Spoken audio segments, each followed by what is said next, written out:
Perkenalkan, nama saya Kade Amanda Sandra Putri, NPM 2422011112. Hari ini saya akan menggambar dan menjelaskan sel yang mengalami peradangan.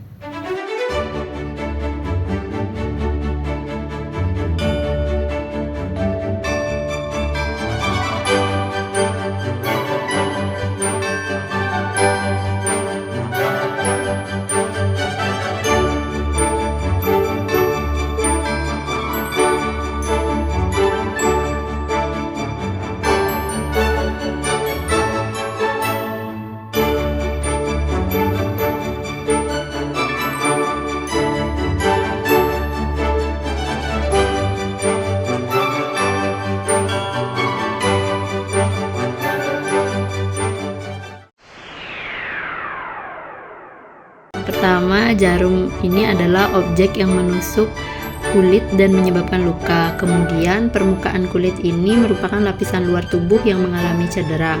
Kemudian, bakteri merupakan mikroorganisme yang masuk ke dalam tubuh melalui luka. Kemudian, sinyal kimia merupakan zat seperti histamin yang dilepaskan untuk menarik sel imun ke area luka. Kemudian, sel darah putih, sel imun yang bertugas melawan infeksi. Dan yang terakhir yaitu pembuluh darah merupakan struktur yang membawa darah dan sel ke imun ke area luar luka. Pada bagian yang kedua ada pembengkakan. Pembengkakan ini terjadi akibat dari peningkatan aliran darah dan cairan ke area luka. Kemudian ada juga fagosit. Fagosit ini merupakan sel imun seperti makrofag dan neutrofil yang menelan bakteri dan sisa sel mati. Pada bagian yang ketiga ada panah hijau yang berfungsi untuk menunjukkan pergerakan sel imun menuju area infeksi. Ketika kulit kita terluka, misalnya tertusuk jarum, bakteri dari lingkungan bisa masuk ke dalam tubuh. Ini adalah ancaman yang harus segera diatasi oleh sistem kekebalan tubuh kita. Kemudian, sel-sel di sekitar luka segera bereaksi dengan melepaskan sinyal kimia seperti histamin. Sinyal ini berfungsi untuk memberitahu sel imun bahwa ada bahaya dan mereka harus segera datang. Kemudian, sebagai respon, pembuluh darah di sekitar luka melebar untuk meningkatkan aliran darah. Ini menyebabkan area luka menjadi merah dan bengkak.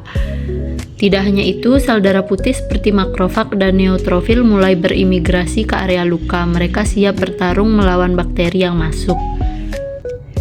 Sel darah putih ini berperan sebagai prajurit pertahanan tubuh. Mereka menangkap dan menghancurkan bakteri dalam proses yang disebut fagositosis.